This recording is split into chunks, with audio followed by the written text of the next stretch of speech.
Today, we're working with our friends at Mankato Motorsports in Mankato, Minnesota. Hi folks, I'm Nathan with Two Guys in a Ride, and today we're out here at Mankato Motorsports and we're here with Cale. Cale, thank you for having us again today. Guys. And today we are actually taking a look at a Polaris Assault Switchback 850. And I think I said that wrong. I think it's the Polaris Switchback Assault 850. There you go. I was reading sideways here.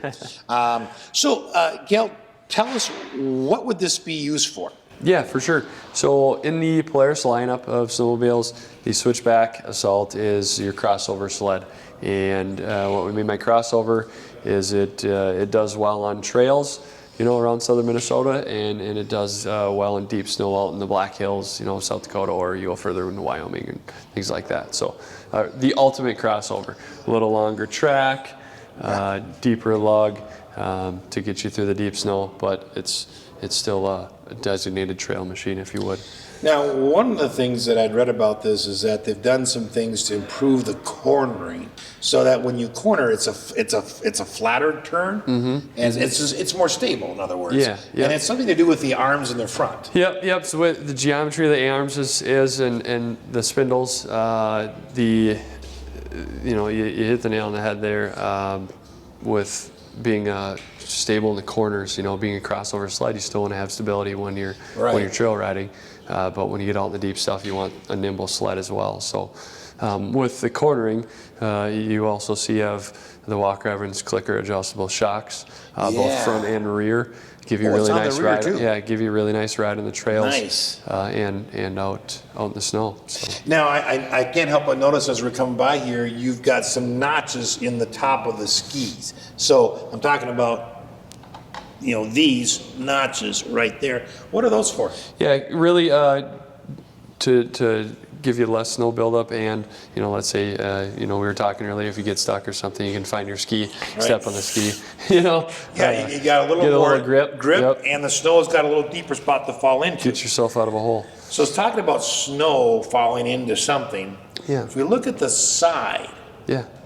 Yeah, the running boards. Either somebody went like really machine happy and cut every piece of aluminum out, or there was a reason for that on the side. So obviously lighter weight with the holes, as well as reducing the amount of snow buildup in the running boards. Yeah, there wouldn't be much buildup at all there. No. Not unless you went through a deep drift and happened to plow it through. And the top side of that, I don't know if you can see it, is like a cheese grater. It'll hurt if you hit your knee on that. But it gives you a lot of grip, you know, when you're moving your legs around and feet around. And it keeps your shoe out from the flat of the metal, which is nice. And of course, you've got now I would assume these are toe hooks. Ski loops, yep. Okay, and meant to help pull you out of that mess you inadvertently got into. Yeah. Standard with the Polaris lineup, you do have the Pro Taper handlebars. Looking at the bars, you'll see this particular model has the handguards and the low windshield. There is an option to order this snowmobile with a medium windshield, no handguards, give you a little more wind protection. Okay. So I notice how upright the handlebars are. Yeah. So why is that? Yeah. So that there again has to do with the crossover mentality, and being that, you know, it's used for off trail and on trail use. The handlebar is adjustable, you know, forward and back with a couple turns of a wrench. And they also do make a factory adjustable riser up and down to give you that standing ability or sitting ability. So most of the time when you're driving this thing, you're actually standing. Correct. Yep. A lot of riders are with this particular model. You bet. Right. Yep. All right. Tell us a little bit about the motor. Yeah. So this is Polaris's 850 Liberty motor, and putting out a ton of horsepower, and they make the 850 now and the 650 in the Switchback Assault. So 2 engine options and plenty of power to get you this. Just straight up the cliff and back down again. Okay, now back at the track, one of the things that I noticed when we were first looking at these is, okay, the last time I was on a snowmobile was a while ago, but how deep the treads are. How many inches are those again? Yeah, so on the Switchback Assault, you either get a 2-inch lug or a 1.6-inch lug, and this is actually the 2-inch. So there again, not too much of a lug to ride on trails, but if you're out in some deeper snow, it'll rip through that snow, no problem. Okay. Yeah.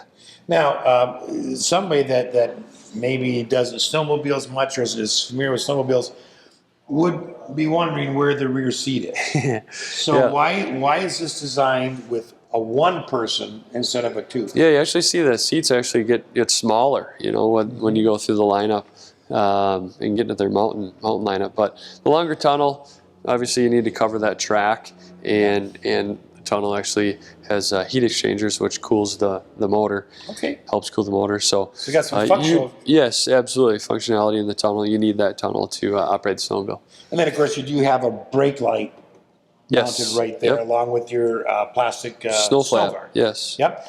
So, is there a little bit of storage on this thing? There is, actually. With this model, you do have a seat storage bag and the option to lock in other. I'm sure Polaris has accessories that you bags, can you can get, and you sell them here. Yeah. You can get them ordered here for them. All right. And then, you know, one of the really neat things happens up at the dashboard. Yes. So can you kind of walk us through here? What's all on this digital display? For sure. Real intuitive deal. You have your home display here, and you can option through looking at diagnostics, trails and maps, which is a really neat deal. You can actually look at the screen, download trail maps, and see where you're going or where you've been. That's a really cool feature here. They call this the Polaris Interactive Digital Display. You don't have to have this on every snowmobile. They do make a standard gauge, but really user-friendly if you're running down the trail and you don't know where you're going. Those buttons look big enough to use with your gloves on. Yes, you bet. Yeah, and use your diagnostic screen. Man. I mean, you know, Ton of features on here. It is, and it's amazing. I mean, the technology has been out forever and ever. I mean, you know, off-road vehicles now come with built-in, you know, you download the trails you want, and off you go. So now you have the same for snowmobiles. Yep. I mean, the technology is no different. It's just nice to actually see it on a snowmobile. I'm really glad Polaris does, and they're one of the only ones, or at least one of the few that put that on there. I can definitely tell you that'd be an option I'm paying for. You bet. Now, not only that, but I think you mentioned before, it does have Bluetooth for connectivity with your phone. It does. Yep. So it doesn't have any speakers, but if you connect your phone, then without taking your phone out of your pocket, you can see who's calling. Correct. You can see all that. You can wear a Bluetooth piece. I'm sure you got headsets that have you could. built-in earpieces and microphones in them. Yep. So you could use that in combination. But anyways, at least you'd be notified if it's your grandmother calling or if it's the fire department at your house. You may want to pick up one of those calls. Yeah. So these are built on the AXYS platform, which has been out for a couple years. Yes. Not very old. Yep. The 144 written in the back, because if you look them up online, these come out as the Polaris Switchback Assault 850 or 144, something like that. 144 is in there. Yep. And it has something to do, I think, with track length. the track length. Yep. There we go. That would be the track length. You bet. Okay. Yep. And so, are there different track lengths that you can get? For the Switchback Assault, no. Okay. It's actually a 144 only option. Obviously, you go to the different segments, your mountain segment or your trail segments, and they do come in different lengths. But this particular model, you're getting a 144-inch track. The lug height is the only difference that you can get in track. All right, and you can order the different lug heights for that, and you talk about that a little bit. What kind of other accessories can you get on a snowmobile like this? Yeah. You mentioned the windshield. Yes, windshield, the hand guards, the tunnel bags, extra storage is always nice. I mean, you can fit a little bit in here, but it's always nice to be able to take some extra clothing with. Right. And such. So bumpers, they do come with factory bumpers, but a lot of our customers add, a color coordinated bumper or a heavier duty front bumper up there to make it through the woods. Now I notice you've got left-hand controls up here on the handlebars. Yep. So except for the stop button and the throttle. So can you walk us through each one of these? You got two orange, a yellow, a green, and a blue. They're all color-coded. Yeah, so hand and thumb warmers are standard on snowmobiles nowadays. So that would be what these buttons here are for. Hand and thumb, separate switches, really nice.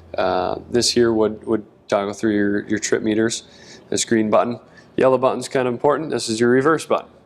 reverse is standard on snowmobiles. And this here would be your high beams or low beams. So using the green button, you can toggle through information on Correct. here? Correct. I mean, so for a car, that makes like absolute sense, but I hadn't dawned on me when you were talking about this. I figured you had to push buttons, but they built it right in. And it's just a push for reverse? You bet. Yep. And then you let it go and it's like spring loaded. So you push it, it'll go in reverse. Tap it again, And it it'll go jumps in back forward. up. Yep. Okay, and then you've got, of course, your brake reservoir Yes. up here, just like you would sort of on a motorcycle. Yep. And then they give you a little handlebar protector here as well. So if you do end up going flying off the snowmobile, you got a little protection so you don't bash your here. chest on the bar. That sounds nice to know. What is this red lever back here?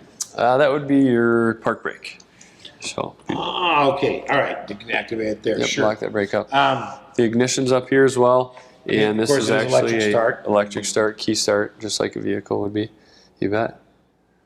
Is it air cooled or liquid cooled? This is your liquid cooled. Okay, so just like a regular car engine. Yes. Yep.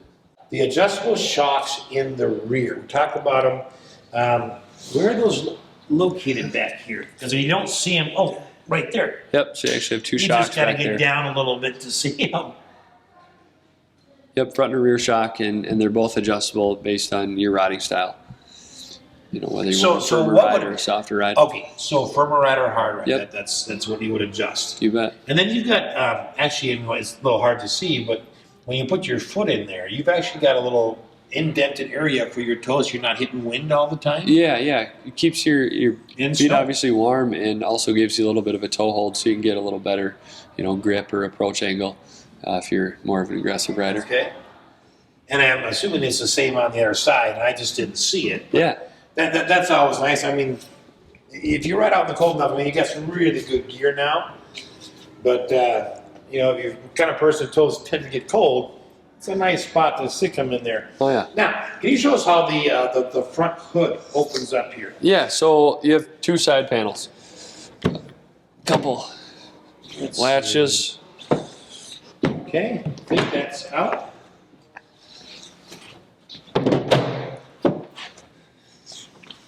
So on the left side of the machine here, you have your oil reservoir and your primary secondary clutch. It is belt drive. Where's the fuse panel?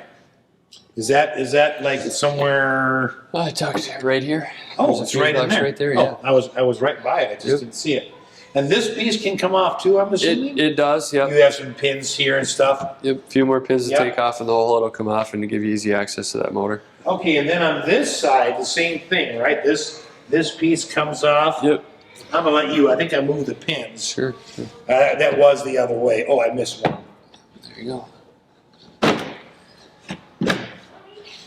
Okay, so then what are we seeing here? So, exhaust Okay. muffler here, and your battery down there for the electric start, and What? you have your coolant there. It looks like a motorcycle battery. Yeah.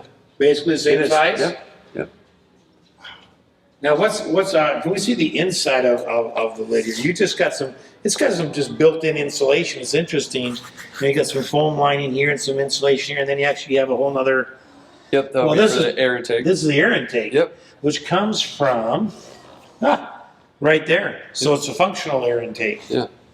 So if you want to work on this, you can do most anything just by simply moving those two sides and then the top, which takes a little bit more work, but not a lot. No. No. We also have some storage up in here. Is that right? Yeah. A little glove box storage Okay. compartment here. Fit. Oh, and it's even got a water drain hole system. Yep. So if you put something wet up there, it's either going to freeze as you go or it's going to thaw and the water will drain away. Okay. I noticed you have a pull start here. Yeah. Just in case that electric start System backup. doesn't right? work. All right. So don't forget to give Mankato Motorsports a check out if you're locally. But even if you're not local, check them out online because you can order. They will ship anywhere Yep. in the United States. You bet. And they have an awesome supply and a good supply of accessories Yep. from the dealership as well. So, Kale, thank you again on behalf of Two Guys Ride for having us out here. Thank you guys.